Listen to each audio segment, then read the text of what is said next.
Hello, everyone, and welcome to the Human Behavior Podcast. Today, we are thrilled to have a truly remarkable guest joining us, Mr. Doug Laux.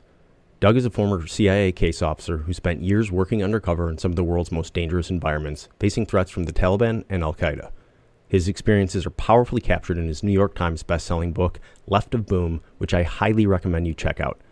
Doug's unique career has also brought him into the world of television, with appearances on several series, including his latest role on the Netflix documentary series Investigation Alien. In this episode, Doug shares his deep insights into human behavior shaped by his extraordinary experiences in high-stakes operations.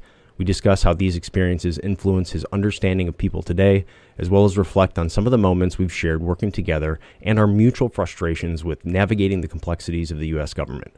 I'm incredibly grateful to Doug for taking the time to join us. He's an extraordinary individual, a dedicated patriot, and someone whose perspective is as fascinating as it is inspiring. Thank you so much for tuning in. We hope you enjoyed the episode. Don't forget to check out our Patreon channel for additional content and subscriber-only episodes. If you enjoy the podcast, please consider leaving us a review and, more importantly, sharing it with a friend. Thank you for your time, and remember, training changes behavior. All right, well, today, very special show, Greg. We've got Doug Laux on the show. Doug, I really appreciate you for coming on here, man. It was great to catch up with you over the weekend, and thank you so much for gracing us with your presence today. Yeah, happy to be here. That was quite a conversation. I looked at my phone afterwards. I was like, that was an hour and 20 minutes. I know. I was like, oh shit, my bad. I had some stuff I had to do. I was like, to my wife, I was like, sorry about that. She's like, well, who are you talking to? I was like, long story. Remember the guy on Netflix that we saw that I said I knew? That was him. So, yeah. So speaking of that, I know our listeners kind of heard a little bit of an intro on you, and there's a ton we could get into. Obviously, it's the Human Behavior Podcast, so I try to keep things somewhat within that ballpark area. But you got an incredible career in a sense. You're one of the, I think, one of the few case officers who've actually written stuff about what was been happening over the last 20 years in the GWAT when you were at the CIA. But you were working there. You did some incredible work in Afghanistan, some incredible work in Syria. Just in general, I'm a huge fan of what you've done and what you've accomplished. And, you wrote the book Left of Boom on your experiences, which is a really cool story, for everyone, to check out. I'll have the links to it in the details, because it not only tells some amazing stuff about what you did, and it's heavily redacted, but you can read between the lines if you know anything about the area. But it also gives sort of the personal side of things too, to what your life was like, which I fortunately got to see some of, I guess. Now, you were going through the book scanning for your name the entire time. Like, please don't tell me that he wrote about that. I don't know what you're talking about, but so and you and I crossed paths a while back. I mean, gosh, I guess that was over 10 years ago. Time flies when you're miserable, I guess. But we crossed paths on some work we were doing, and so you actually had some exposure to Greg's work, which is what it is, the HBPRNA, human behavior pattern recognition analysis and stuff. So, that kind of how we met, I guess. But kind of want to start somewhere for our audience, because, like I said, there's a lot to get into with some of your work that we did. And, it's interesting how someone like yourself, who is a no shit actual case officer on the ground, running sources and doing incredible work in Afghanistan, like, so much of what you have to do just relies on human connection and establishing relationships, not just with one person, establishing a network of relationships, and really, which is exhausting, just, in general, to do that constantly. And so I'm kind of curious, we can start wherever you want on that, but, on some of the takeaways and things that you've learned throughout that, about what it takes to really establish connections with people and understand human behavior, and how influential it is, in a sense, to what it is that you did in your role, but with everything, right? Technology is one thing, but it still comes down to a human being in a meeting with another human being, and to having a conversation, really. I mean, so it's kind of a long-winded intro around nothing, but I think we just got to drop everyone in the grease and get going on the conversation. Most gracious intro. Thank you. And Greg, I'm looking forward to speaking with you as well. You know, Brian and I started out around the same time 10 years ago, and we were both instructors for Tier 1 elements. And I always heard your name, and I always heard you were the big boss. So it's well, either, the big part is correct. I mean, if we go by sheer weight, Doug, that is true. Yeah, I think slightly probably I was always behind the scenes a little scared, like, oh man, someday I'm going to have to meet this Greg guy and he's going to know way more than me and he's going to teach this course way better than me. Oh man. But yeah, here we are on a Zoom of types. So, but I'm happy to be here. And yeah, Brian, you said it. It was nice chatting over the weekend. I haven't talked to you in quite a while. Yeah. Probably was 10 or 11 years ago when we started doing defense contracting.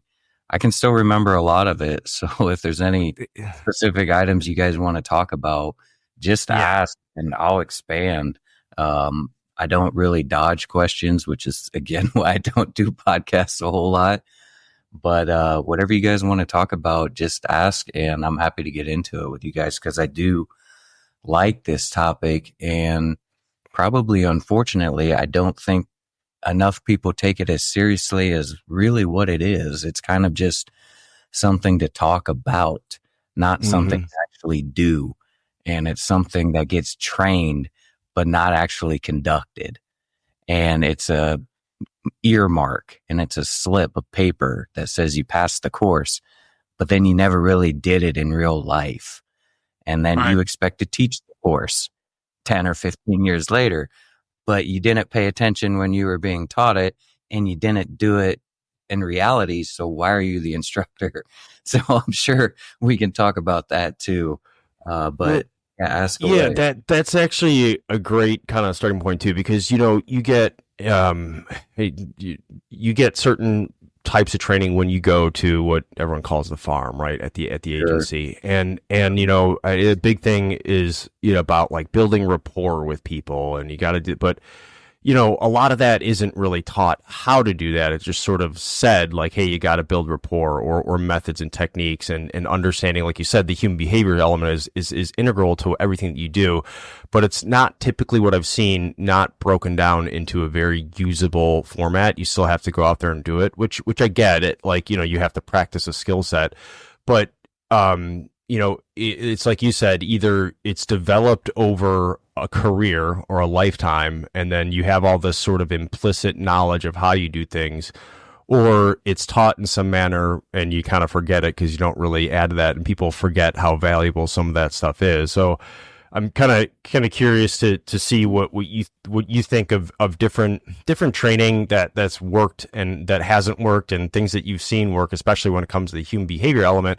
We don't have to stay there. You can use whatever experiences you want, but I know it's so integral to what you did as a case officer. So like, kind of give the listeners a little bit of an understanding of what you mean when you say like, hey, this is like one of the most important things that we don't really focus on. Well, yeah, I mean, I don't think probably a lot of folks, unless they've been through the course, know what I was teaching or maybe what you and I were teaching.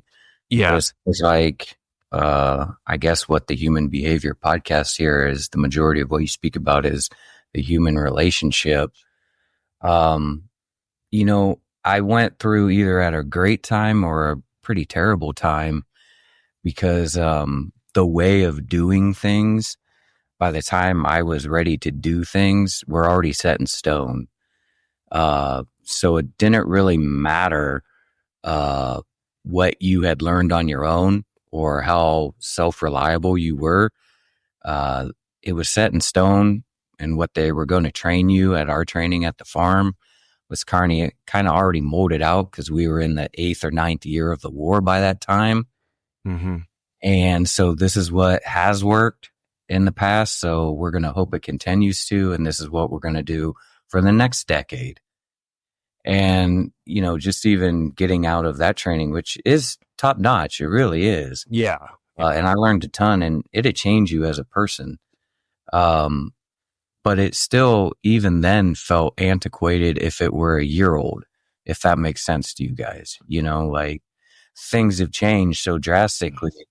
This isn't 1973 Moscow. So no offense to you if you've done that and you did a brush pass in St. Petersburg. How do I get to the point? I don't care. I'm going to Kandahar. We don't do that there. So I don't care. And then the other question was, is there any through line or any similarities to just doing the job as a whole, meaning espionage? Like, yeah, I want to go to the war zones and I want to go to the Middle East. So why are my instructors talking to me about what they did in Beijing? And again, like, just out of frustration, not anger, because I'm still very appreciative of what I learned and was taught. But you do get the mentality of who effing cares? Like, I don't care. Like, I don't have time for that, man. Like, tell me what it's going to be to talk to a dude in the Taliban.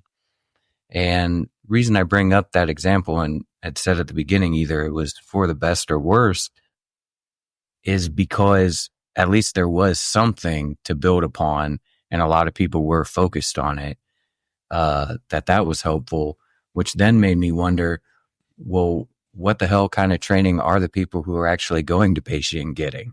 And are they getting the same stuff I'm getting from the guy from 1973? Because even that, same city, great, different population. Yeah. The same people, different government, in fact. So, like, I feel it probably is like that still. You guys would know better than me. I got out of pretty much doing everything government related 6 or 7 years ago. But here we are. I guess perfect ending here for me to stop talking is I was in charge of the Syrian program a decade ago. Yeah. I know what we were doing because I was the one deciding what we were going to do, and we did nothing. I won't go much further than that. I can write about it, but as of like yesterday, it's a totally different scenario. So what are you training those kids who are, going to go in the field? Because I was taught one thing, we did nothing. Did you teach them something I didn't know about? And that whole situation in Syria right now is so bizarre to me. I can't even fathom what really happened because, I know that the dictator didn't just step to the side. No. Yeah, I won't go into that. I'm not trying to talk about that specifically at all.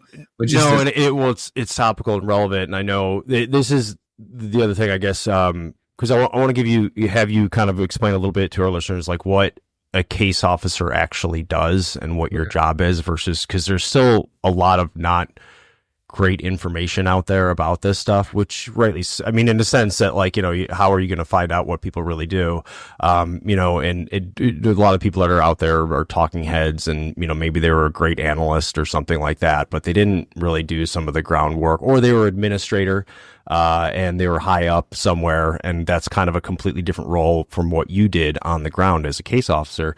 So, and again, too, just so I don't want you to get anything that you don't want to talk about, because there's different reasons, not necessarily that it's like, hey, this thing's still classified or we still can't talk about it. It's more just there's still people that don't like to have people talking about things, and they get angry and they get upset, and they're still in positions of power. So I'll leave it at that. But can you give for our audience just like a basic understanding of what you were doing when you were in Afghanistan, or because you read a lot about it in Left at Boom, and it's an incredible book, but give everyone a kind of an understanding of what it is that you do and what case officer's job really is.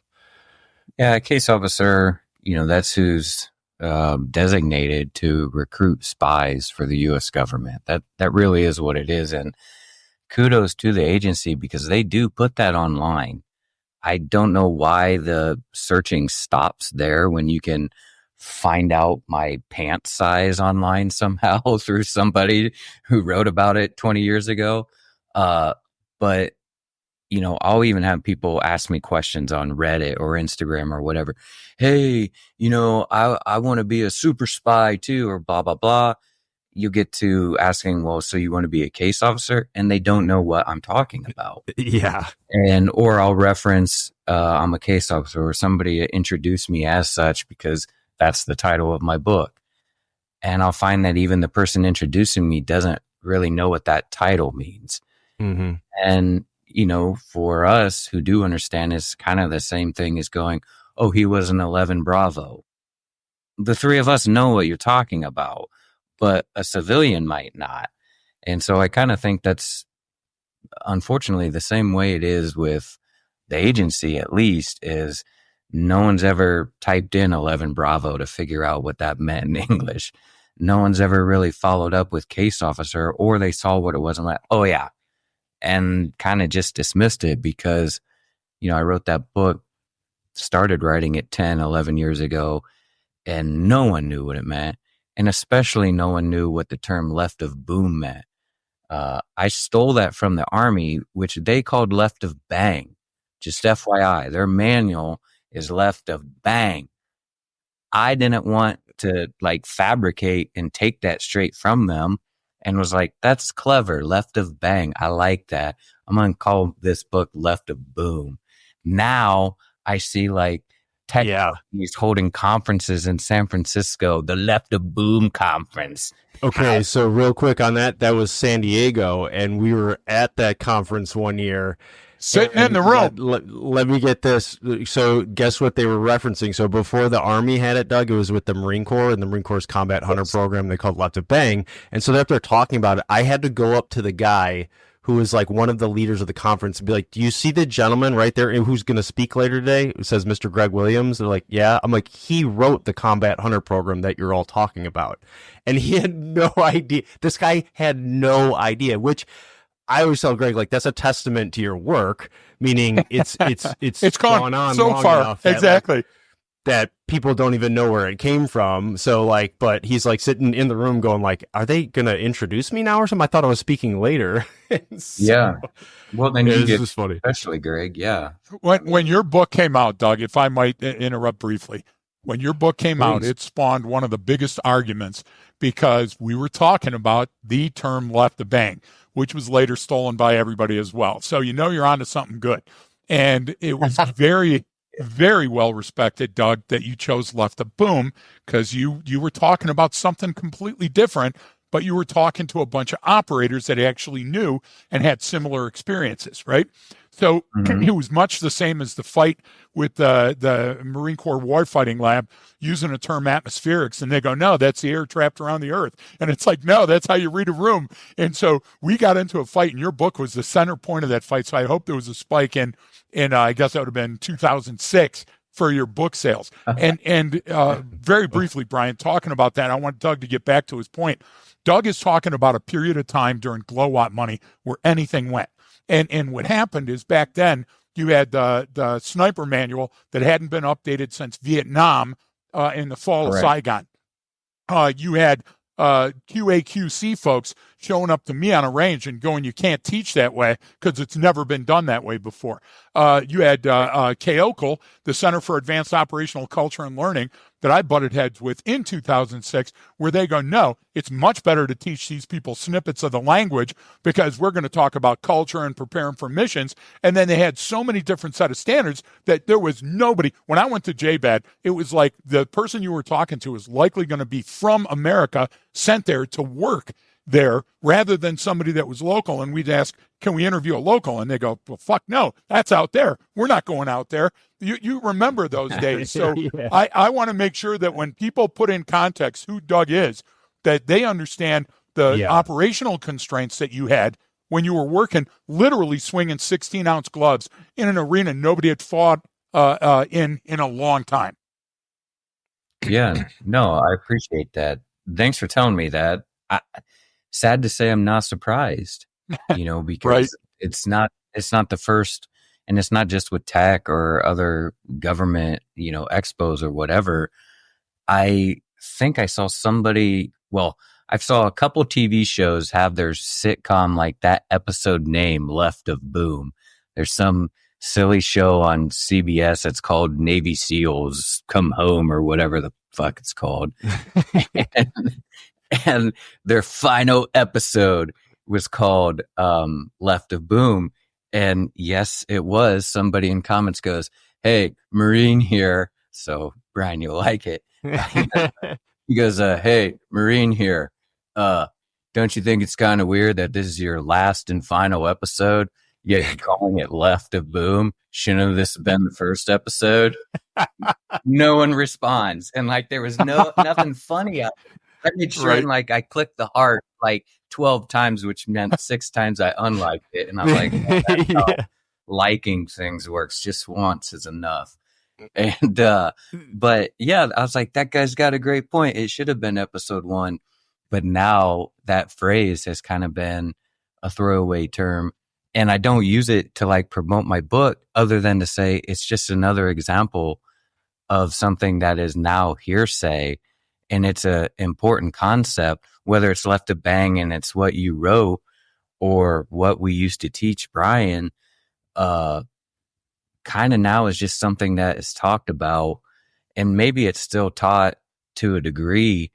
But you know, I have friends who have just kind of gotten into it and it's so different. I get it. The war's over and all of that. But this type of training, when you really think about it, it doesn't have to be used for espionage. It can be used in real world, everyday life. Exactly. As a civilian, I use it every day.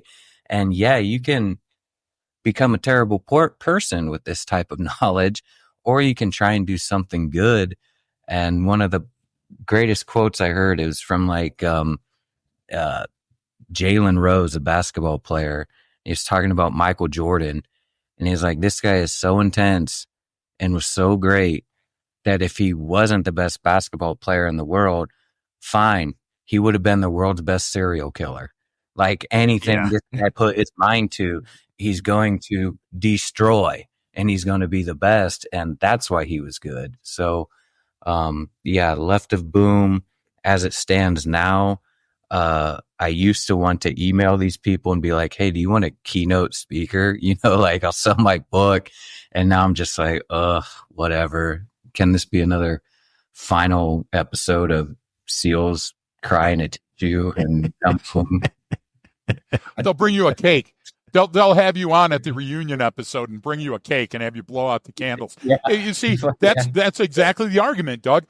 First of all, and Brian, I'd love to know how you and Doug met and hit it off, because I only heard and then read your white paper that you wrote on it, Doug. But that's exactly the point, Doug. When you start going back and uncovering facts, which really screws with people's stories, and you see how long you've been in the game, that's the problem, because when you see the other people that are coming up with these great ideas and you look and they go, well, in 2015 or 2018, it's like we were in the game long before that. So you better go back a little bit when you look at it. Would you mind giving us sort of a glimpse at how you and the 0311 in the room, the Marines use their 11 Bravo as 0311, so I just want to throw a good insult. The cran eater in the room. How did you guys link up? How did you meet? And how did you not kill each other at the first time you met? Go ahead, bro. No, actually, I think it'd be better for the listeners to hear your side of events, because I think it'd be funny. Well, I can make it funny. I'll be more complimentary. Your podcast, not mine. I think I said it when we spoke over the weekend, which again had been probably a decade since we had talked. And I said, hey, I won't say where, don't worry. But we both got assigned to a military base to teach I don't know, do you still teach that course, that place that we were talking about in the South? No, it's, we still teach and train stuff. So it's evolved since then. And obviously we're on our own, not with that previous organization. Right. But yeah. So the previous contractor had both of our names on file and hired us both on as instructors. And I had been doing it for about 1.5 years after I had left the agency, almost exclusively with JSOC out of Tampa. Right. And kind of covering, I don't know what you want to say, their operations, almost like an auditor. It was, I don't know, I didn't really enjoy it. But then I went and, taught that course with Brian. And there was, as I said, a slew of guys. There were like 4 or 5 of you guys. And I was like, who are they? Like, where did you get them? Because no, for real, everyone I had met before, had been the same, like, structured kind of guy. Like, it was, you had to be that. So they wanted a chief of station, which is a boss in CIA terms, the guy who's in charge of that country, espionage. They wanted a chief of station who had 20 plus years, and that was about it. That was pretty much the creds that they wanted. And then, I was this guy with only 7 years officially working for the agency. So I was out of place. But then I saw Brian and like 3 or 4 other guys who the same company had hired. And I was like, well, they got to feel out of place too.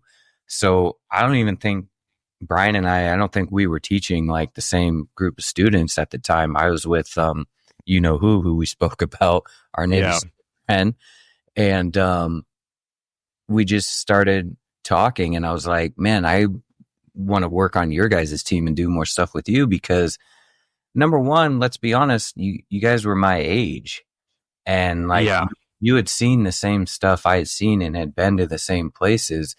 And finally, I was hearing somebody teach a course not about Beijing and not about Moscow, because that was apparently all the agency had ever done, because that's all their instructors talked about. But that's what they were told to talk about, because for some reason, whoever was in charge, 0506, had decided this is the important stuff that's going to impress our students. Tell them about how you were a spy, in the Cold War. I'm like, how about you get somebody who says, hi, I just came back from Kandahar and it's hot. Anyway, and go with that, because it's not the same thing. But yeah, that's how you and I met, Brian. And then we just started getting assigned to similar contracts without knowing it. We were talking about what the score was in a football game on a Sunday, and then Monday she'll be like, oh, you're on this one too? Nice. Yeah. And we didn't really, I don't know why, we were just in a different place. We were younger and didn't really care where we were going on Monday. But yeah, I think I came across courses with you for a matter of 2 years at least, before I stopped and, wrote a book. But, that was the best, most flattering description of us linking up at that place that you could. Greg, he also smelled. That's the one that's going to go on record. Well, I'll say that. So the heavily redacted version. Exactly. So else. I have my black marker ready. It's funny, when you meet the agency guys, nobody has a highlighter unless it's black. Yeah, but they don't use it anyway because they're not. Exactly. None of them can write like the Marines. No, that was really nice. And the idea is, what I liked specifically is that you guys used what you were taught and included your creative spirit and personal experiences. And that's what came across, and that's why the training worked.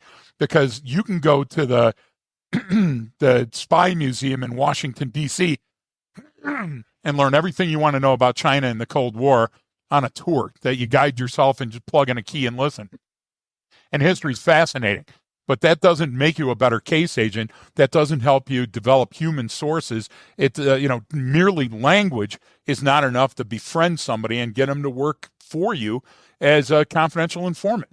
And it's not that different. War is very different, but cop work is like being deployed every day for your entire career, right? And so doing a dope caper or doing a gang caper or something like that, or RICO or, OCDF caper as a cop, was what really prepared me, that and the military, for doing the work that I did. And it was different at the time only because it wasn't that lockstep, this is the way you do things, the check in the box training. And so I love the fact that when they briefed me on that place that you were going, they said, hey, send a couple of your best guys. This is going to be transformational. And I think your work and the work that Brian did really were key to making that transformation. Nice. Thanks. I appreciate you saying that. I could tell too, as an instructor, Brian and I were talking about this on the weekend. I get it. It's a way to make money and it can be a career, but come on, man. If you really just don't care and you're just doing it as a job, go go do something else for real. Because your job's important. Like it's really, really important when you're at this type of level talking about these types of operations that very few people are even cleared to do. Not that they can or can't do, they're not allowed to do. They're not allowed to even know about. So when you're talking about something that obviously the government thinks is so important, they make it that secret, then if you have the privilege of being the instructor and teaching that course, man, if you're not taking it seriously, you expect these guys to, and you guys know, I mean, the students that I'm sure you guys have now, if they're anywhere close to the operators that I was teaching, that you got about 3 seconds and that lasts throughout the course. And if you're dicking off in pretend land for 3 seconds, or you're faking the funk, which they're going to know immediately, you're done. And, that's why too, eventually towards the end of my defense time, I was allowed to pick who I was going to teach courses with, because the person who was assigning me as an instructor and I got along real well. And they would ask me, hey, is there anybody in particular? And I was like, let me see who you got. And, there were people on there that I had worked with before. And I was like, okay, who are we teaching? Okay, 0372s. Yeah, they don't really want to talk about Belarus. So why, that's not where they're going. So it just doesn't make sense. Anyway, I'm sure I could bitch about that stuff till time, but anything specific about this, or whatever you guys. I kind of want to get into a little bit about your work in Afghanistan, because you did, you took down some pretty big IED networks and did a whole bunch of amazing stuff, and you were kind of a younger dude doing it all. And what people don't know too is when you're at CIA, like you have a lot of autonomy. You have a ton of what you kind of make your own path, make your own mission in a sense. Like you still have to report, still have these directives and things like that. But meaning you have a lot of freedom to go, this is what we're going to do, and this is how we can do this. But I'm curious, man, because I think you speak or spoke Pashto, and kind of had to work with these folks and get to know them. So what, can you walk us through sort of that process and how it worked and what you had to do to get in with people and establish relationships, and then build in a network that allowed you to take down some really, really big stuff that was killing a lot of U.S. troops. I mean, that's the thing, is like these are bad dudes, and they're getting a lot of this.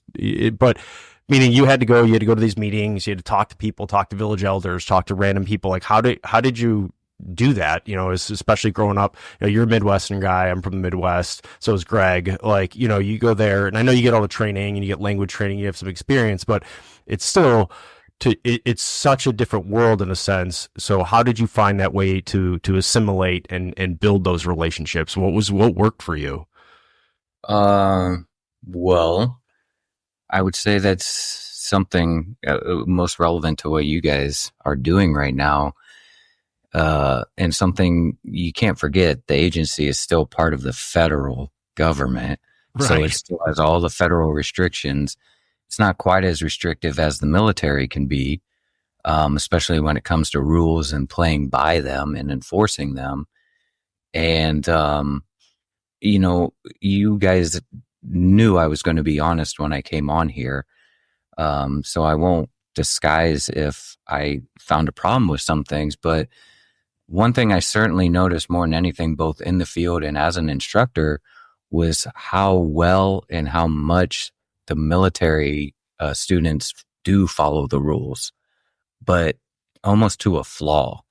And I get it. The rules are there for a reason, and they're to protect you and others and so on and so forth. But there comes a time where everybody's different and this person's different, and they don't fall within those guidelines. They fall outside of everything you've ever seen or heard, because no one has ever met anyone like that before. And no one has taken the time to write about that type of individual before. So you have no background, you have no manual, you have no book on how to talk to that type of guy. Well, again, this is personal experience only, because I don't want to dismiss anybody for doing the work.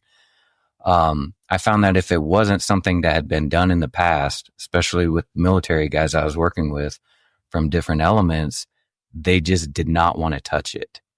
Not that they didn't care, because they cared a lot, but it was like, yeah, we don't, that's your bag. It was always like, that CIA can do that. And I'm like, no, but that's what you do for a living. You do that every night. This is just a different name in a different location. And it's like, we don't want to even know about it, because there were no guidelines. No one had said, yes, this is how you do that. And so for me, that was kind of the same thing. And again, just through what I went through, I don't know how the other case officers had it, but I did tour the entire country and been to most of the bases, because I did speak the language, and there was no manual. And I was there after 10 years had gone by. And if it hadn't been written about in cable traffic prior, there was nothing to reference, so we're not going to do it. There was no think for yourself, do what you think's right. You be the guy who writes how to do it then, but you have to be the first to do it. That's like anything in life. That can be business, that can be a relationship, that can be field work, espionage, totally different level. But I feel that both case officers and guys in different elements with the military conducting espionage or whatsoever shied away, is putting it lightly, from being the first to do anything because of my career. I won't get promoted, as a case officer on the GS scale, or I won't get a higher rank, or I'll get demoted, or I'll get disciplined. And yeah, you don't want to be a rule breaker. You don't just want to go full auto and run into a room, like, duh. But there comes a time where you have to go, well, there's nothing there. There's nothing that says I can, but there's nothing that says I can't. So now is the time to determine, do I take the risk? Because it doesn't say I can, doesn't say I can't. So I'm going to do it. And if I complete it and do it well, they'll go, we always knew you could do that. And now that is how it's done. Write it up. And that's how everyone else would do it. But if you F up, it will not be written about. And again, this is just my experience in agency. That's going to go eyes only, because you effed up. So very, very few people, a handful of people, are going to see it, that it ever even happened, and you're going to get put on the bench. Well, as a case officer, knowing those are the repercussions of me sitting here with, there is no can, there is no can't, should I do it? If I don't do it, I can probably still get promoted, and I won't have to sit on the bench. There's nothing else here. This is just, well, if you fail, you're going to jail. But if you complete it, it could be good. If you don't, it's here. So I'll just not do anything and keep towing the line. I don't know if it's still that way. I was doing this 10 years ago. I know I sound like a broken record continuing to repeat that, but anyone who's maybe fast forwarded on me in the past hears me continuously say it, because what I always hated was when somebody, again, from 1973 was telling me this is how it's done. No, that's how it was done. So that's how it was done for me. I don't know if that's still how it is done, but that was a serious problem and a serious issue for me, not having anything in my background and kind of not wanting to be the guy to create it. Yeah. The book that I wrote is all about me creating it. That's essentially...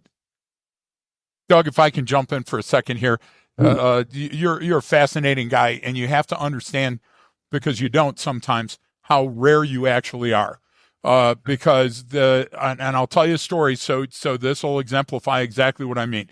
When people dial 911, they think the cop that's showing up was an extra in the movie Heat.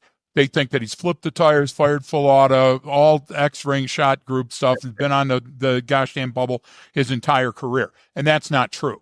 And there's not been an alphabet agency in our country or any of the MOI or MODs from other countries that I've worked with that was that guy. They're so rare that when you meet them, you know you're in the presence of somebody that's an operator that's different than everybody else. And so a countless FBI agents you're on the glass with, and you look at them and you go, what? And you're going, wait a minute, I thought you were trained by the FBI or other agencies or whatever. And so I developed this horror story mentality because I was constantly looking for that guy. Who is this guy? Who is the one that's behind the curtains pulling the levers? There is no Oz, right? And what happens is when you do find them, when you find them in Iraq or Afghanistan or anywhere else in the world, you cherish them. And then you build a relationship with that person that lasts a lifetime because you know that they're the doer. They're not just a talker. They're not just the person that's getting promoted through the ranks.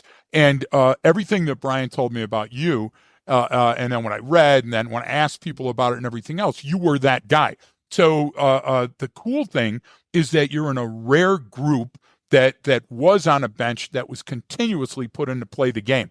And not a lot of people do that, even though they have credentials. I know a lot of people that had combat time and they never left a fob. And thank God they were there because they volunteered for their service, and thank God they were a member of that. But you know what? Sometimes those credentials stretched a little thin because now the war's over and now some of those people are dead, so we can talk about anything we want. But we devoted ourselves to make sure that field craft lives on. It's not about me or my name or Brian or his name or the Arcadia brand. The idea is we have a certain set of skills that you can develop that help interpersonal relationships anywhere in the world. And if you can talk to somebody, if I can kneel down, sit down, squat down with you, and we can talk about something common for just a few minutes, it's amazing how many doors that opens. But you got to see that in the most extreme environments on the face of the planet. Yeah. So tell us about that. Tell us how you were able to apply not just the training from the farm and all that other stuff, but your intrinsic knowledge about humans. How did you co-opt that? Yeah. Well, in that regard, I would say it definitely took time. I won't lie on that. The first place I was sent to was on a 6-month tour, and it probably took me 3 or 4 months to really get the gist of what was going on, which, by the way, is still moving pretty fast. Yes. Let us not forget, Afghanistan's a totally different country than the United States, okay? Like, there's a lot of getting used to, and just because you speak the language, it does not mean shit, okay? So, and I was taught the wrong dialect, so I had to relearn that, which was fun. But realizing all the differences, okay, sure. Probably even after that first 6-month rip, I still didn't necessarily, and admittedly now, know what was going on, okay, with the people. And the folks that I had talked to at my first assignment, I thought were important. Because again, there was nothing to tell me they were or they weren't. Nobody else was meeting them. So maybe this guy is or he isn't. And I expected my authorities to tell me, continue to meet that guy, recruit that guy, or that guy isn't shit, dump him. But nobody was really saying anything. And it was very wide open. And so I think after that first tour, coming home, and now I'm with my girlfriend and my buddies and civilians, and I'm like, in reality, it's not about the differences. It's about what's the same. Because great that comment. Same shit that I just did to get my buddy here to get me another beer, actually not minus that beer is what I could be doing with that guy, that Talib. Hey, I'm going to try that when I get back on my next assignment. So kind of seeing those differences and realizing, but they're still humans, like not to get scientific, but, their brains still operate the same way. They obviously think differently, but they still manufacture the same in the same direction. And so it was, okay, this is just now inserting the proper word and substituting it for what I would have said to an American friend into now this guy's my friend, and what is it, the thing that he likes? Just enter that in. My buddy wants another beer. this guy wants what? Put it right there. Figure out what that is that he wants. Everybody wants something. Okay, probably money. Great. We've all heard that.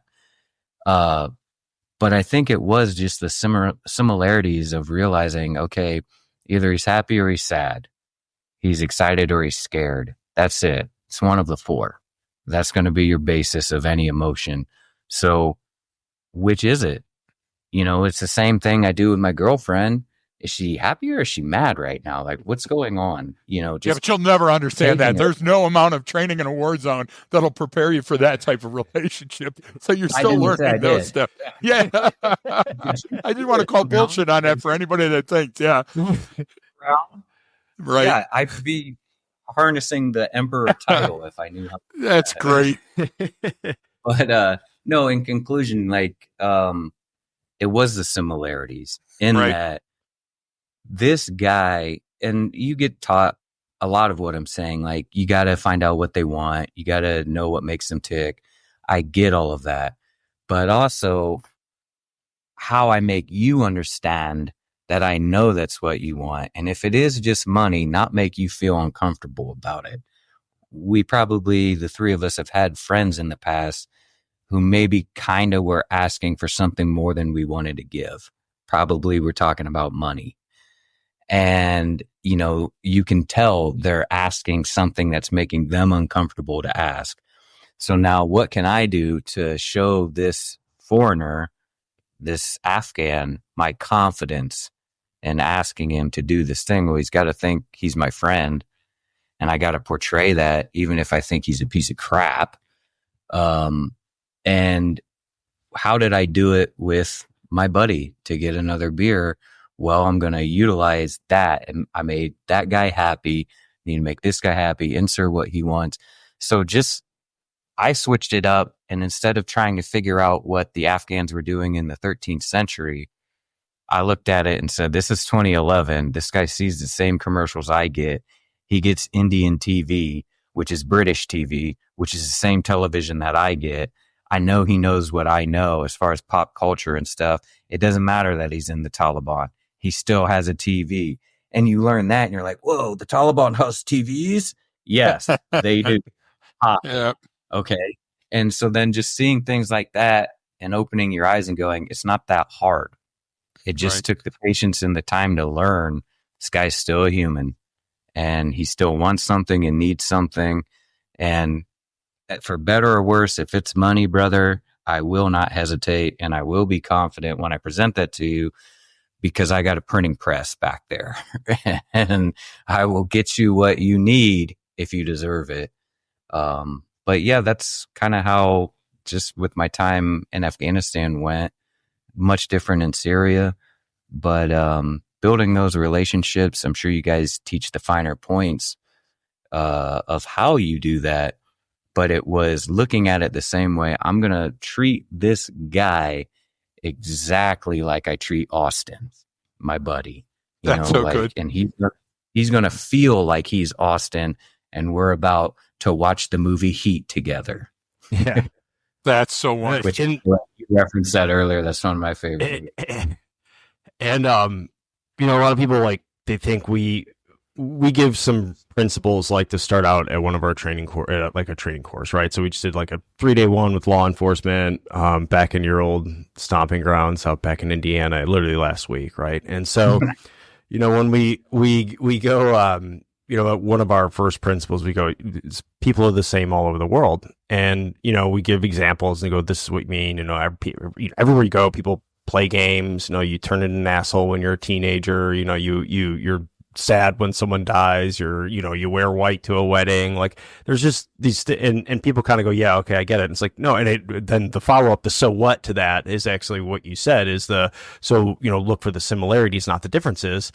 And everyone's like, okay, yeah, I get it. It's like, no, you have to go out there and practice it. That, you know, that chud who wakes up at the crack of noon every day that you deal with, like, it's the same thing. And it's even at a simpler level. So don't overcomplicate it.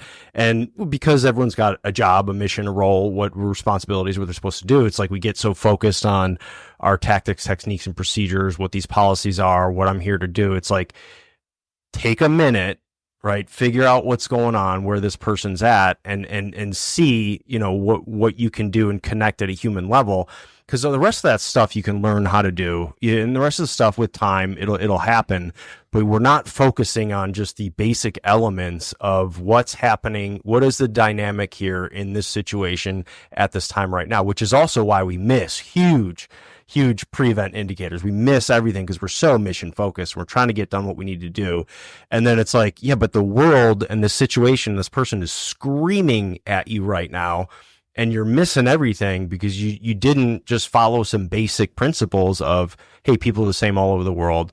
Let's look for the similarities, not the differences. And then, because if there are differences, then they're going to stand out even more, right? If you go, well, wait a minute, this isn't the same situation. This isn't just a guy trying to make a buck. Oh shit, I might be in trouble right now, or I might have put myself in a bad situation. You can miss those things because you're not kind of sticking to those basic concepts. You're like, all right, am I using the right dialect of Pashto with this guy? Do they literally understand what I'm saying? It's like there's a whole lot of communication and information exchange going on without any words being spoken, right? And so I think because we're sort of primed as that, like, well, they got a different tribal structure and they wear different clothes and a different religion and a different this. It's like, yeah, but the Abrahamic religions are kind of similar. So there's that, like, sure, they don't wear the same clothes, but in some ways but we used to here, like, 100 years ago, you go out and you go to a business, everyone's wearing a suit and it's almost the same exact one with, okay, you might have a little bit different feather in your cap, but you're wearing the same thing. You got a different color pocket square, but everyone's wearing that same thing. So it wasn't always that different. And so when you come down to those basic elements of human behavior and just how the world operates, it makes it easier to understand if you understand the basic fundamental rules. Like we bring up stuff about physics sometimes because it's not to show like, oh, look at all this stuff going on, or look at how many different scientific words I know. It's like, look, there's underlying rules to everything, and you can't, if you're breaking those rules, you're never going to get done, or you don't recognize what those underlying rules are. You're never going to see the situation for what it is. And that's kind of what we try to get people to do. But without that, sort of those experiences where you've actually been able to do that in those places that allowed you access to people and now a network, and now you're able to do some amazing stuff. If you don't see that, I think a lot of times it's hard for people to really look at the world that way. Does that make sense? You know what I'm saying? Mm-hmm. And yeah. I would say, go ahead, Gray. I thought you were coming in there. Doug, I think that you, again, elevated yourself to a very small, what I would call an elite group of folks, because every time I hear somebody that says, hey, wait a minute, let's look for the similarities rather than the differences, I immediately fall in love with them, because that's exactly how this gets done. And, we've all seen a car where you drive it from the right side rather than the left side. And we've all been in countries where they drive on the left side of the road rather than the right side of the road. But when it comes down to the science, it's an internal combustion engine, and we get it. And there's a gas tank, and we know how to fill it.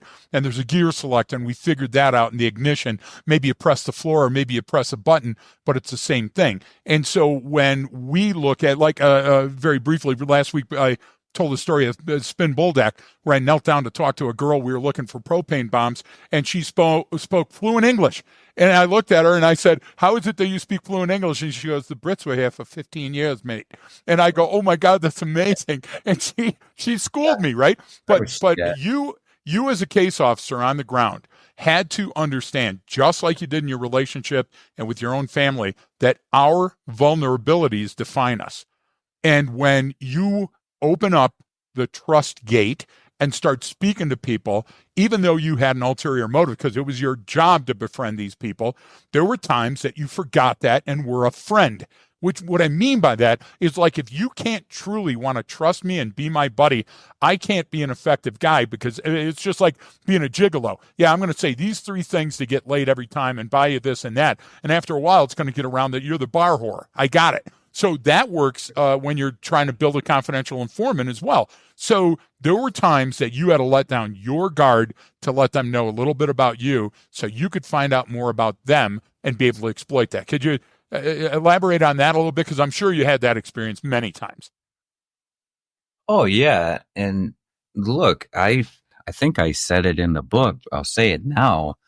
There were assets that I had who were in the Taliban that, however you want to cut this up and dice it, that I did care about.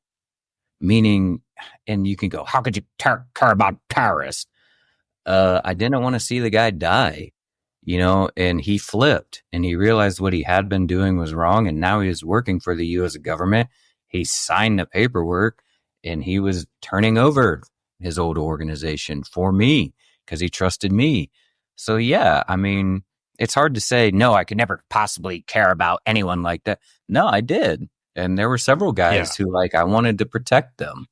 And I didn't want to just leave them, and pop smoke and go, well, hey, thanks for what you did. Now go back to your village. Bye. So that's tough. And to some of those guys, to get them to tell me the most important stuff, sometimes they needed to at least be told something about me, whether it was true or not. And if it wasn't, you got to be careful with that, because unless you're a really good liar and can tell a story, it's going to come across phony, and they're going to see it and be like, oh, this guy's a absolutely hack. Here we go again. So I probably wouldn't recommend that. If you're going to tell somebody something significant about you that's private, well, they better have earned it, or you're just kind of giving it away for free. Anytime that I got to that level, though, it really made me reevaluate the relationship, both internally between me and that other person, and as well as what I was writing. Because whatever I wrote in Cable Traffic is really what happened. It's not what really happened, what really happened, because that's what I said happened, and I was the only one there. So that's what everyone's going to read, that's how this went down. And, that's this whole bag of hammers too. What do I write? What's going to get me in trouble? How do I stay out of this? How do I advance this? This guy is in the Taliban, but I know that if we stick with him, he'll get us to here, and we want to be here, but now we're here, and this guy can do it. But just because of some words that we're putting after his name, I can't talk to him, Right. So a similarity is I recognize that with a lot of, Taliban guys in particular. I went in with the understanding that they're horrible, they hate all Americans, and they will kill you. And some were definitely like that. But other guys were like, no, man, I hate it here. And they're just like, it sucks.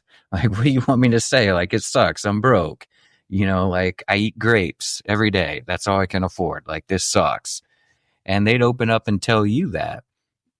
And they think, we had a misunderstanding about, Afghans in southeastern Afghanistan into another country that's redacted.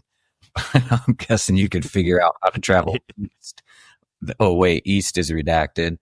Go right on a map. There. Yeah, exactly. Now you found it. But yeah, we were told that those are the worst types of people. Have you ever asked them what they think about you? Have you ever asked them what they're preconditionally informed about you? Well, they don't have a portfolio like I got on them. They have television. So what's television saying to them? Well, it's saying the same thing it says to teenagers here. Everybody in the CIA is Jason Bourne or James Bond. So when I didn't come in in suit and tie, they're like, you're not a spy, because I look like this sitting down, or I dress in local attire, and they'd be like, that makes no sense. You're supposed to come out of a helicopter, and then you're supposed to shoot everyone and then have a martini and we talk. No, so that was something you had to get through too. And for what it is worth, I don't know if I wrote about it or not. I know I've definitely spoken about it. Really taking into consideration what this person already thinks about you. is something that I think you should do in real life to the extent you can as well. And I have, especially in relationships, say, for example, meeting my girlfriend's friends for the first time. What must they think about me? Yeah. You know, and what has happened recently between her and I that she may or may not have talked to them about? Do they know more about me than I want them to? Yeah. You know, what do they in fact already know about me or think about me? You know, maybe they haven't heard a whole lot, but they Googled me and they think this, you know, and just having that idea in my head instead of, well, I'm a nice guy. They'll see I'm a nice guy. I'm nice to her. He's probably told him I'm the greatest ever.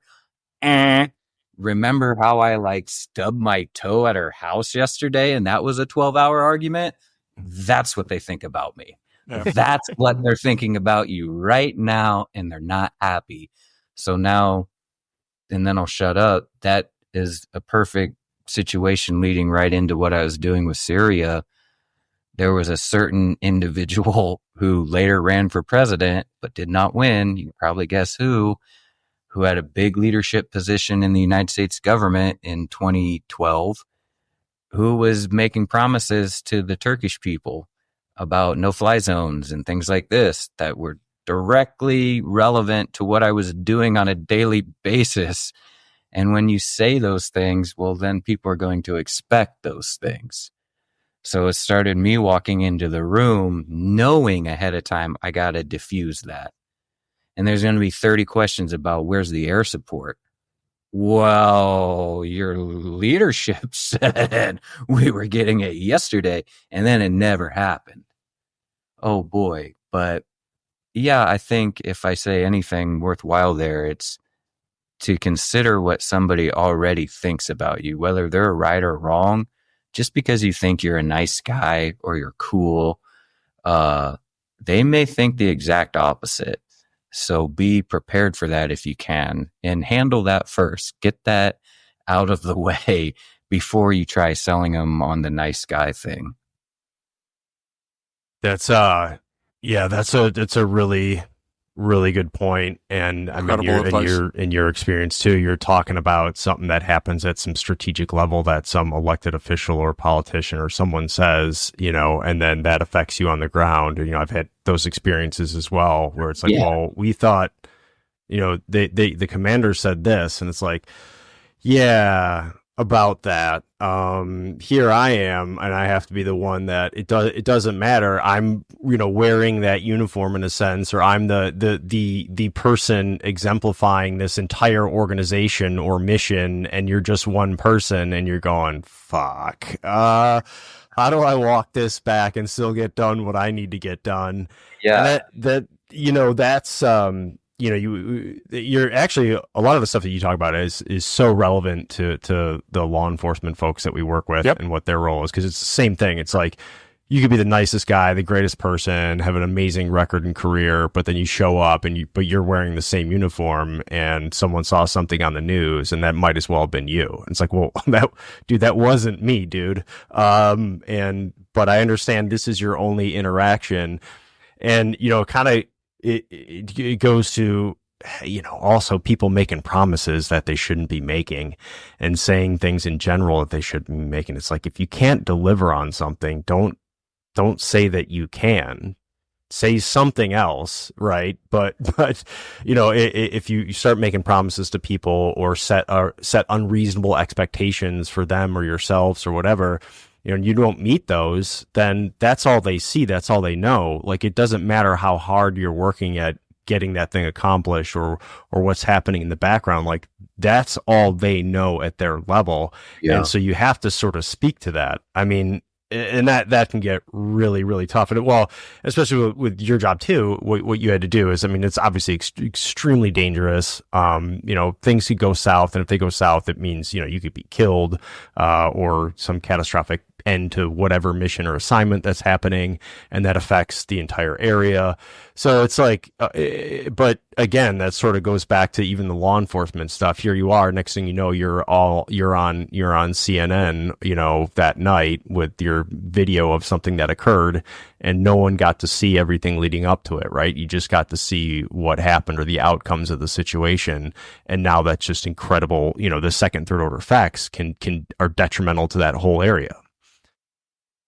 Yeah, I agree. And I think that a lot of it too has to do with folks confusing a promise and a guarantee. And you really only get one chance to screw that up, because at the beginning, a promise is a guarantee, always. Like, if you promise me something and I trust you, I'm going to believe in you. And now it's a guarantee. You told me that you'd have that to me by Tuesday. Well, when Wednesday comes and I still don't have it, you never again will hold a guarantee with your promise. Your promise is just a promise and it doesn't mean much to me. But if I can keep it so that you know when I promise you something, it's guaranteed to happen. So for better or worse, I think making a promise has become too easy for a lot of folks. So they make them willy-nilly at random, not understanding that to the people they're telling it to, it's a guarantee. And so when it doesn't happen, your promises kind of don't mean shit anymore. So you're kind of out of the game and you've done it to yourself. Yeah. So one of the things you brought up, and I know we kind of talked extensively, I guess, on it. You know, we all can bitch and complain about stuff in a sense, and like you and I have had similar experiences where it's like, you know, like you said, okay, that's great, but that's not how things are done anymore, or what value does this have? I need to know what I had. I had stuff, especially with the military too, and you get this really frustration of like, yeah, but that's not working, or that doesn't work here. Can we try something else? Can we do this? And you get a lot of pushback from that. And sort of because there's just like these organizational sort of norms that are hard to get past sometimes, because one of the because when I reread some stuff from a while back, I know you had an article in the New York Times and everything, and if you're listening, I'll put the links in the details, but like, you know, one of the things that after your book came out, I guess the agency said something about it, you know, and even though you had to go submit it and they have to go through everything, and you know, that's where there's a lot of black lines in that book of redacted stuff. But it actually reminded me, and someone we probably know mutually, who I'm not going to say their name on here, but even said something to me about you one time. And I've kind of heard this said about me in a similar way, but they said, you know, with age and greater maturity, Mr. Laux at one point, at one point might have a different perspective on his time at the agency. And I know exactly, like, I've had such a similar thing said to me before. It's like, well, you know, you haven't really been around much, and you got to understand there's other things at play. It's like, no, I get that this isn't about me. I understand there's other things at play, but why are we doing this? Like, I know how to go do all this stuff, but like, what is sort of this why behind all of these things? And I used to get really frustrated when someone couldn't explain that to me, or they couldn't articulate it. And they're like, oh, you'll understand eventually. It's like, well, if you can't fucking tell me, then do you not know? And that's fine if you don't. You can just say, I don't know. This is how we've always done it. Okay, that's fine. There's like, that's an answer, right? But you're showing what the problem is when you say something like that. You're showing like, fuck, I don't know. Maybe there is a better way. But we don't want to do that sometimes, right? As humans, right? We don't want to put in the extra effort, or it you know, and people justify it in different ways. Well, like you said, like, well, I know if I stick to the plan, if I stick to this, I'll get promoted. I know I'll continue with my career, and you know, I've got a family and I've got this. And it's like, look, I get that. No one's asking you to say, F the system, burn it down, man. You know what I mean? Like, no one's trying to like get rid of all of that great work you did. It's evolved, it's changed. Like, so how do we take these lessons learned going forward, in a sense?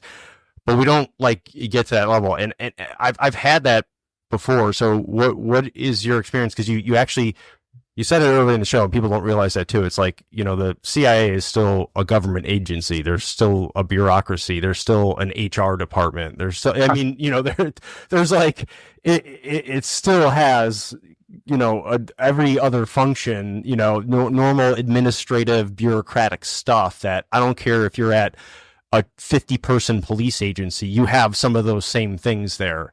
And so I'm curious kind of like your take on that, because now it has been, some time since you wrote the book and probably time to reflect, and you've been doing other stuff, which, we even did your Netflix stuff with aliens. I gotta ask you about that in a minute here. But what looking back now, like, what are your thoughts on that? When you hear someone say something that about you or someone else or whatever, like, what do you think now looking back? Well, what you're talking about, the comment that the agency made to the New York Times, believe it or not, was actually beneficial to me. And not from what they said, just that they said anything at all. That's a good point. Because their policy is nothing. They don't have a conference room, by the way. Like, there is no daily brief from the CIA. Like, that does not happen. They just don't acknowledge you. And those redactions were made by their hands, and everyone knows that, but they don't admit to it. And they give you the paragraph to put at the beginning that says, we have nothing to do with this book. These are this author's opinions, so on. So I already had that. But the comment that they made about, with age will bring wisdom, essentially is what they're saying. And he'll understand with time, is what they were saying. I think was probably meant as a dig at the time. But what they maybe didn't realize was that it was extremely helpful, because after they said that to the NBCs of the world and to the Fox Newses of the world, you just confirmed that this guy used to be a spy, because now you're directly using his name and you're saying Mr. Laux will understand what he used to do with time because he did it. So, like, I didn't even get that until the New York Times journalist told me. He's like, "Oh man, this is awesome." He was like, this is the first time ever, there's been CIA officers who have written books, mostly analysts. That's fine. But he was like, I, kind of was struggling with this with my editor and the publisher on how we confirm what you're saying is even true or not. And my response was always, well, look at the black lines. And he's like, yeah, but the public doesn't know that you didn't just do that yourself. Like, they have no clue. You could have just did that to look cool and, pursue this. So when they took the opportunity to personally take a strike at me for what I had done, whether I agree with what they said or not, it did help to validate me. So I'll say that. As far as what I thought about it, yeah, I don't know that it was necessarily time and grade, because I did leave. I think it was just time in general of getting away from something and doing something else, and then returning to it and looking at it and seeing things differently, seeing things from not the guy with 1,000 ideas on how to fix a war. Now I'm a guy who's like, is Bubbins out of cat food yet? I should probably, probably get another bag. How's his water? Probably get on Walmart.com later. That's like the series of my thoughts in a day. So now if you bring up Syria or you bring up Afghanistan, I'm like, oh boy, okay, let's think about that and look at it. And I do think differently about some things, but it doesn't take away how I felt at the time. And I still stand by everything I said in the book. And for those that didn't like it and thought I was too young and too much of a brat, those are the same individuals I've found who complain the most about me talking about my relationships. They hate it. And to me, that was the most important part of what I was writing about to begin with. Because again, we're all humans and we all do that. And we all find significant others because we want to. We all want to, no matter who it is, no matter who your spouse or significant other is. I don't care. But we all want someone. And so dealing with probably what may be life's most important thing to do or care about, a significant other, is going to play a huge role in any author's mind. So why not write about it? And that shit was really happening to me. And so I thought it was worth like putting that out there. Hey, you think it's cool and you're James Bond and you bang every hot chick that's ever walked by? No, most of us do have wives and kids or girlfriends or boyfriends. And that's pretty difficult. That's a whole nother topic we could spend 10 hours on right now. I'm sure all three of us. Okay. So I'll leave it alone. But the premise of what they were saying in that remark, I think it was more just the guy that was given the guidance to say something at all to the New York Times, because that's an important newspaper, had to say something, and it couldn't be good, could not be congratulatory, like we wish him the best. You know, they had to do something. And so that came out. But looking back at that statement alone now here, 10 years later, I think about that differently. You know, it's not a dig. They were right. He will think about these things differently, but it doesn't change how I felt at the time. And that is what's most important, because I was the one with my hand on the lever at that time. So it doesn't matter what I think now. And it doesn't matter what somebody from 1973 thought when I had my hand on the lever in 2011. It mattered what I thought right then and there. And that's what I'm telling you about in the book, what I thought right there at that second. Do I push that button? So that is really critical to understand. That is why I thought that way. And that's why I did what I did. Now looking back, maybe I was wrong. And a lot of the things that I did, or maybe it didn't go as well as I thought when I wrote about it. Hey, we got the IED guy. Now I kind of look at it like, yeah, so what? That was just a good dude made for a good story. And it was a good story. So, you know, yeah, I don't know. I guess as they say, when the facts change, I hope my opinions change. So that's science, by the way.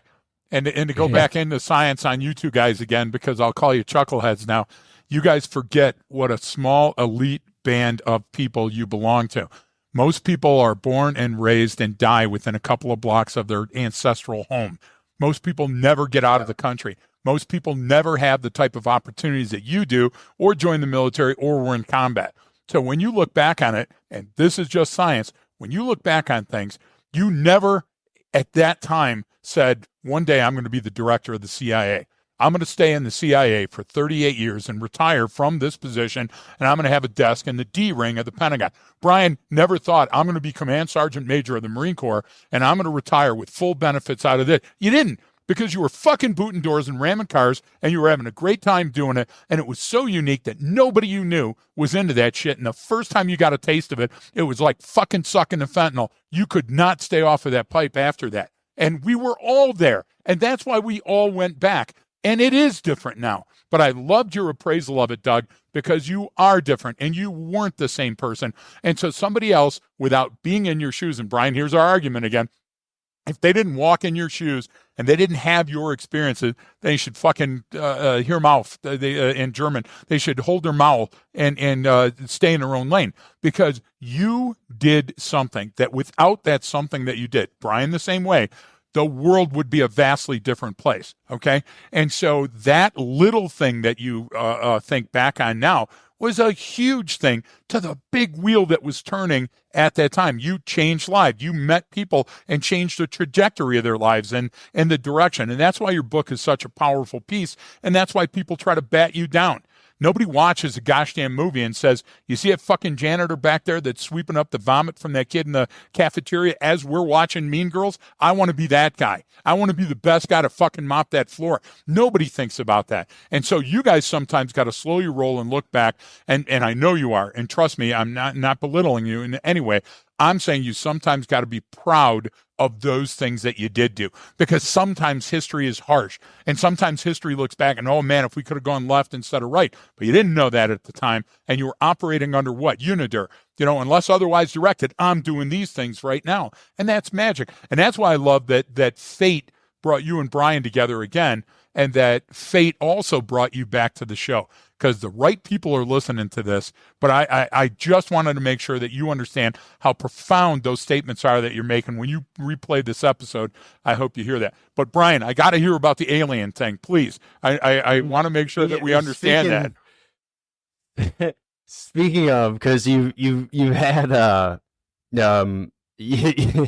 you've done a bunch of really cool stuff. You did Finding Escobar's Millions, I think it was called. Or, you did a show for Discovery Channel. You created and then sold to them basically. And then you've been on a few other things. But the funny thing was I reached out to you like on LinkedIn. I was like, oh fuck, I gotta look him up. I saw it on social media and then because I came across some YouTube video. Someone sent me something. You go down a YouTube rabbit hole, then one of your video pops up. I was like, oh shit, Doug. And then I'm sitting there watching this Netflix thing with my wife. And all of a sudden, hey, we're going to go talk to Doug Laux. And I was like, what? Wait a minute.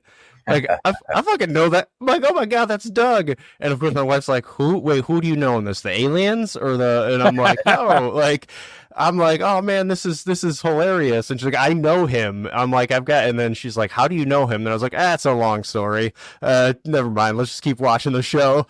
But so you're on this new, I think it's one of the hit shows on Netflix right now I forget the name of it, but there's so many different alien ones on there. My favorite is the ancient alien guy with the crazy hair and stuff. But what if? Yeah. And the big panda. I love that dude. Yeah. But you're on the show and they have you kind of talking to these people as sort of like, vetting them in a sense, almost like, what do you think of them and what they're saying? And we were talking a little bit about this on the weekend, because my thing is like, look, I don't think a lot of these people are making up the stories that they're telling. It's just they didn't see, or it's not what people think it is. But anyway, tell us about what you're doing on the show and what your thoughts are on the show in general and aliens in general, I guess. Well, I think it's exactly what Greg was saying just a few moments ago about most people haven't left their ancestral grounds. Perhaps is a good start to talking about the alien show, because I was brought on by production who they know just a little bit more than like your average civilian of what espionage is, and they've done some background research and they've Googled your name and things like that, so they get it to a degree. But when I first came on, it was like, hey, this is what we have, so say it this way or do it this way. And I was like, look, if you want me to be on the show, I'm not going to say I believe in aliens, but I also won't say I don't believe in aliens. If you want me to tell you if that guy's a liar, I will 100% do that. Or I'll tell you I kind of believe the guy. Or maybe I think his story is full of shit, but he believes it.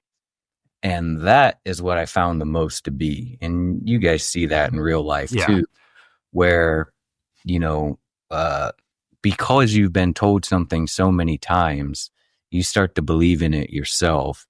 And this resonated very well with me and again, I mean, no offense, but there's a lot of military guys who didn't do a fucking thing, who go around to the VFW and the American Legion high-siding like, they saved the Queen. And they were in shootout after shootout after shootout. It's like, what were you doing every 5 minutes? You guys have heard these stories, to find out the guy never left Arizona and you did a 2-year bid, so like, what are you even talking about? Yeah. So, but they'll start to believe in it themselves from going to places like the Legion or so on. And I love the American Legion and the VFW. But thank you for your service so many times. And you're a hero so many times. Yep. With people who don't even know what they did, they don't know what their designation stands for. And they haven't seen their DD-214. And then you'll find that they just eventually start to run with the myth, that's been created for them on their behalf out of just generosity and kindness of Americans, by and large, very much value the military, but it goes over the top. And then you find the person that is being congratulated or so on starts to run with it to the point where they're the one telling the story that they heard somebody else telling about them. And you're like, wait, like this guy is full of shit. Like none of that actually happened. Yep. And so to bring it to the alien stuff that I was doing, I found that a lot of people had been telling the same story for so long that they really do believe it. And their stories are polished, and I could tell. And so I never questioned whether the person was lying out of trying to get something or deceive me or doing it out of a negative idea that they have in mind to gain something from it. This is just the story they had always told. And like Greg was saying, they've never really left their hometown, and it's the same town their grandparents were in. And their grandpa believed in this story. And that kind of got passed down over the generations. So now this guy's almost at default has to believe in this story. Right. That's what his dad told him his dad believed in. And that doesn't have to be about aliens. I can stretch it all the way to the Taliban, or Al Qaeda, whatever you want. Yeah. Same story. Same origin story. Yeah. Exactly, Doug. That's brilliant. That's a great tie-in. It's your lineage. And so, because they did it that way, I have to do it that way because dad's still watching. But then by the time he passes away, I've already told my son this is the way to do it. And now he's watching. So, and by the way, I want to outperform dad. So you see, and again, it goes the same whether it was my old job or this job, seeing the original story that some of these guys were telling had not been fabricated, but had been massaged into a glorious story. And each generation after made it more glorious to the point where it reached Netflix ears. That's about as glorious as you can get if you're trying to get on TV, and they got it there.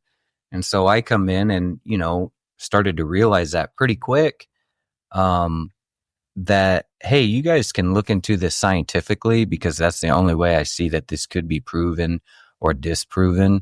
That you have to use science here, not stories. I'm sorry, this is a big deal. So as far as that guy, I think he thinks he's telling the truth, but I think he's also just relating a story that's been told to him. And if he says that he personally saw it, what he said back in 1985 when he first saw it has really advanced now into 2024. And I get it. Same location, same story, but a lot more details now. Mm-hmm. Why weren't there more details when you were on top of it and they've kind of faded over time? Because if you ask me stories, general stories about the agency, somebody asked me the other day, like, what'd you eat every day? I'm like, did we even have a fucking cafeteria? Wait, let me think. Right. Yeah. No. I met Hayden in the cafeteria. And then it all came back to me. But it was like, who cares? Like, I've forgotten about that at this point. So, I don't know if that makes sense, but it does. One way to divulge, like, I can bag on coppers, and I will hear a cop testify and immediately call bullshit because my first question is, how is it your fucking memory is so precise right now? And this cave was 2.5 years old.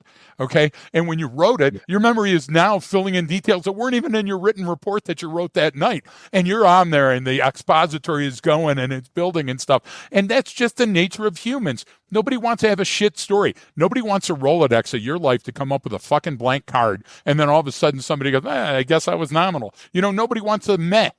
So that's, that's us. That's just human nature. And if you take it for what it's given, look, I know they saw something, but what they saw wasn't a Sasquatch. It was a gosh damn bear, and if you take it from that, then, we have to rationalize everything in our lives some way. And that's why we love the scientific approach. Look, of all the things that have come and gone in my short career of, 6 decades on the planet, things have come and gone. But you know what? That really good stuff has stood the test of time, and everybody can point back at that stuff. So I just want to be, when they're doing the count, for me, it's going to be at hell. I think they still do a gate thing there, though. It's like Studio 54 where they got a fucking, gold bar or red thing.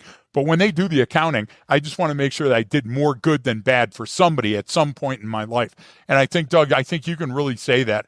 I think you've done a lot of great for a lot of people, and you've expanded the way people look at things. And I think that's a noble effort. I think that's a great thing to look back on. Yeah, thank you. I can really tell, Greg, you're a club guy. So I'm telling you, man. I'm telling you, rave guy, club guy. My latest work on written work was no parking on the dance floor. That'll tell you a little bit where I get my funk from. So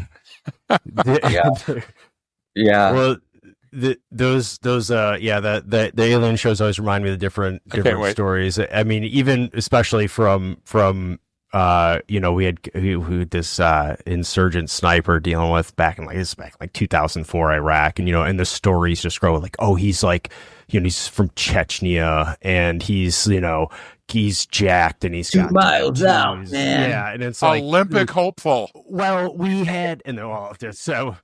Right. They made a movie based on those stories, but there was one we were working. Greg was there for this one. We were in a place, and these guys were getting hit from some rebel folks from the neighboring country where things were going on, and they were sitting there going like, "Well, you have to understand they come up and they can actually move the boulders on the mountain, and they can take their shot, and they can look from the secret base, exactly." Yeah. And they're going like, how do you think they would do that? And I'm like, okay. Well, maybe that's a possibility, I guess. Tell you what, maybe he's a lot closer than that. I don't know. Maybe he's like right over here, and not up in those mountains a half a mile away. And in that place, maybe he's sitting in this room, Brian.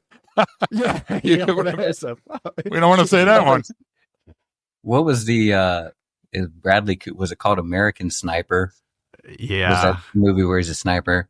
So one thing I used to get so annoyed by, but now I actually secretly love it, is to watch television with somebody about something like we used to do.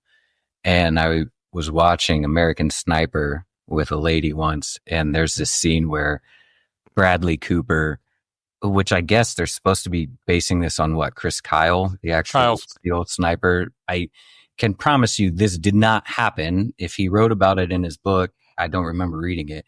But Bradley Cooper ends up shooting the bad guy sniper in the culminating final scene from a 1.5 miles away. Okay. And my girlfriend's comment at the time was, he did it just like he was trained, right through the scope. And I said, thank you for laughing. But just then when she said that, I was like, wait, you really think that that's like they train you to shoot the guy who's shooting at you and you shoot him through his scope? And sniper schools go through a lot of scopes, Doug. They go through a lot of scopes during training. But to her, that's the only way it's done, is a sniper hunts other snipers only and shoots them from 1.5 miles away, because that's easy. And he's obviously good because he's American, and he got it just where he wanted it to, right through the guys, right through the glass and everything. I bet he got glass in his eye. And I'm like, oh, okay.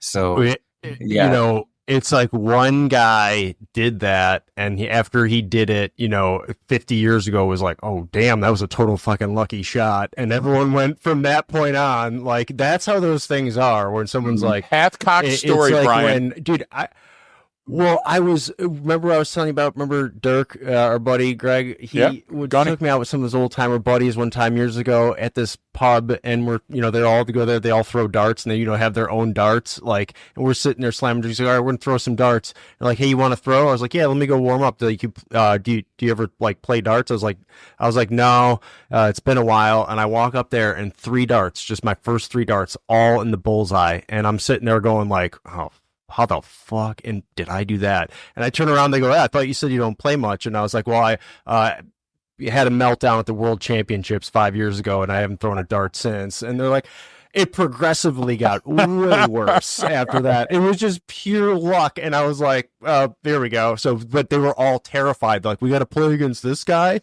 And I was like, I had to go tell my buddy Dirk, I'm like, Dirk, this is going to get exponentially out of worse control from what you just saw right now. Like, I've like played darts once in my life. Mm-hmm. I'm sitting with Chuck Mawhinney and Carlos Hathcock at a place called Domino Farms. And we were talking about this exact topic. And Hathcock talks about a time in Vietnam where he shot a 50 cal and broke the fork on a bicycle that the local guy that they were targeting. So he fell down on the ground and had a scramble for it. And he goes, I was aiming for his head the entire time. And we laughed for 30 minutes because it was like, well, you're lucky you got it in the grid square. And he's like, yeah, I know. And how many times do we think back on something that we did that's now legendary that people still talk about, and you're thinking, if they only knew how much luck and how much light was in somebody's eyes during that recollection. That's great. Yeah.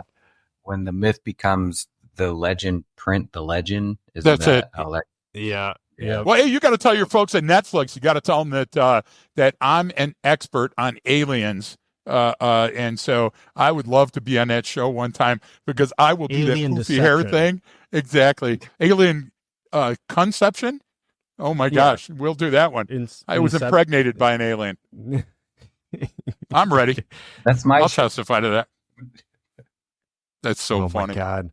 Mm-hmm. Well, man, dude, I appreciate you coming on and talking about the stuff. And I know you don't do a lot of the podcasts and stuff. And I wasn't even totally sure on what we ended up talking about on here. I wanted to get you on to get your perspective, because I respect it and appreciate it a lot. And, man, like I think you broke contact when the book printed is what it was, right? I remember you like sent me a text or something like that, and then like it was nothing. And then, you kind of broke contact with everyone, which I get, you had to kind of, I'm assuming there's a lot of blowback from this stuff that's, some of it expected, some of it unexpected, some things I'm sure you're like, yeah, I figured this would happen, or some it's like, holy shit, I didn't realize, this would happen. So sharing that stuff is really, it's really cool. It takes a lot, and it's a lot more than people think sometimes. And, I just appreciate you coming on, man, and sharing some of the stuff, because I'm a big fan of Doug, and we always had an insane time together, hanging out. And so, it was good to reconnect, man. And so I'd love to, we gotta hang out sometime if we're ever in the same area. But, man, I really do appreciate you coming on the show, and I'll push the book out to everyone I know. Hey, the perfect book for Christmas. Think about it. There we go. Yeah. There we go. Yeah. It is. Well, if I will say this, then as far as like what you're doing and what your podcast is all about, I think, somebody might watch this and say, these three were just rambling the whole time. They were just talking about the good old days or so on. But I think other people may look at it and see the format and realize, I'm going to talk to this guy, Brian, in 10 years. And this is the first time I'm ever meeting Greg. And look how easy this was and how comfortable we all were. And we're all kind of goofing around, and we're like having fun, and we're talking, and we're just being open and honest with each other. And to use that is because, Brian, you and I established that trust very early on, between you and I. It was the idea of me, you, same. I don't need to lie to this guy. He doesn't need to lie to me. I know he's been there, done that. So have I. Great. Now let's both just be humans together. And That's so, great.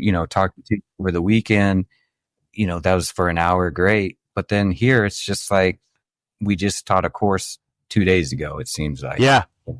And with you, Greg, it does. I say, heard stories about you and everything, and what you were up to. And now here we are meeting for the first time. I'm like, yeah, I've known this guy for 15 years. Yeah, of course. Well, Doug, I hope I'm not as big as a dick as they were leading you on to believe. So, because it's a pleasure meeting you. Okay. I knew it was one of those. There we go. That's so funny. That's so funny. Let's get it right. So true. Yeah. Yeah, man. No, it's funny. It was like that time that I forget where we were at, and all of a sudden, like I'm like in the parking lot in the morning doing some stupid workout, and then like you're walking out with some other dude. I'm like, is that like what is this dude like following me? Or wait a minute, and then you're probably like, is this dude following me? Or like, what's going on here? Yeah, I wasn't going to tell that story, but yeah. No, Marin's a fanboy. You can say that. I've never met anybody that Marin likes. So actually meeting you, Doug, and knowing that you've carried on a relationship for 10 years, honest to God, because he does not. It's just like with Shelley. It's like, what do you think of this guy? And Shelley actually looked at your bio and checked out the book and everything. And Shelley was like, oh, it seems like it's going to be a great guest. And it's been a blast. But like Brian's always like, lukewarm. And then with this, he's like, Doug Laux. So I'm very happy to finally meet you. And again, your story is an easy one to tell. It's a great one. I know that's me because like I'm like I don't get along with a lot of people. I tolerate everyone pretty much, but like I don't get along or create friends with a lot of people or want to have a drink with most people. Correct. Usually I'm like, hey, I'm gonna go walk around the city by myself for the next 3 hours or That something if true. we have free time. Correct. Yeah, and it's so funny because you brought up the story. It didn't help that I was getting in the car at 7 a.m. with a colleague, and I left, and both of our first thoughts were, "Who the fuck is that guy?" Yeah. You're in the goddamn parking lot of like some shitty hotel doing calisthenics, and I'm like, "This guy looks like somebody I know who stretches like that." And then I got out of the car and I was like, "There's no way." And you're like, oh, "Hey man, what's going on?" Good Remarkably, almost exactly how I hook up at furry conventions. I know somebody that stretches like that. No, that was Marin. We would be checking into some crappy hotel, and I see one guy doing one-arm pull-ups with his fingertips, and somebody looks and goes, "That looks like Marin." It is Marin. There's never been a time that somebody said it looks like Marin, and it wasn't Marin. So it wasn't so me, true. So true. Yeah, it was. Yeah. Well, it's easy when you're 5'1" and you weigh 90 pounds. That's what I'm saying. It's a little harder when I'm just saying. I'm a solid 5'3". That's so true. The Christmas card is going around, Brian. Yeah. Well, yeah, man, I appreciate it. I thought it'd be cool too for some of our listeners that we have folks that listen to like every episode, so they kind of get like a little inside, a little behind the scenes of us, because we sort of stay on more of like a specific topic, and we bring in our stories and stuff, but it's not really like old home week with someone that we knew from back in the day. So it's fun to catch up, dude. But yeah, man, I really appreciate anything else you got that they're working on coming up. Any of that you can be on any more TV shows where I can point to people and say, hey, I know that guy. Hey, I'm doing that next season with him. Yeah. I haven't gotten there yet, but eventually the story is going to be, well, they actually asked me to, but yeah, I had to decline. He's not doing so well, so I gave that to him. Yeah, I don't know. It's the holidays right now, so the entertainment industry is asleep. So I have no idea what's going on in that regard. So what I'm going to do next really is I've just kind of been sitting around for the past month. So when you reached out and wanted to do this, I was like, yes, that does sound good. Getting up before noon. Thank you for saying that earlier. Crack at noon. Dick. I mean, I could have jumped on the fact that we're both fans of Mean Girls, Greg, but Oh yeah. I let it slide too, even though I could have did an hour on that. Yeah, I bring it up way too many times in class because it's one of my favorite movies, and I can tell the whole entire cafeteria scene can explains human behavior. I could teach a whole course just on that cafeteria scene. Just do that. See that girl? Just watch and do that.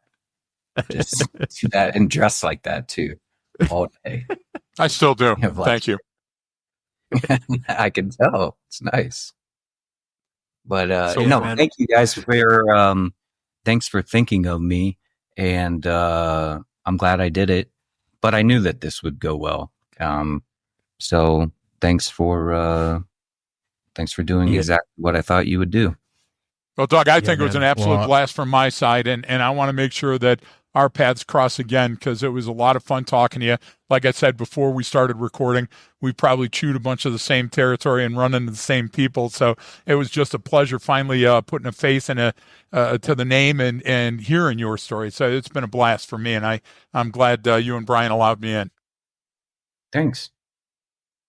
Well, I appreciate it, man. Thanks everyone for tuning in. Of course, there's always more on the Patreon site, and reach out if you have any questions, folks. And don't forget that training changes behavior.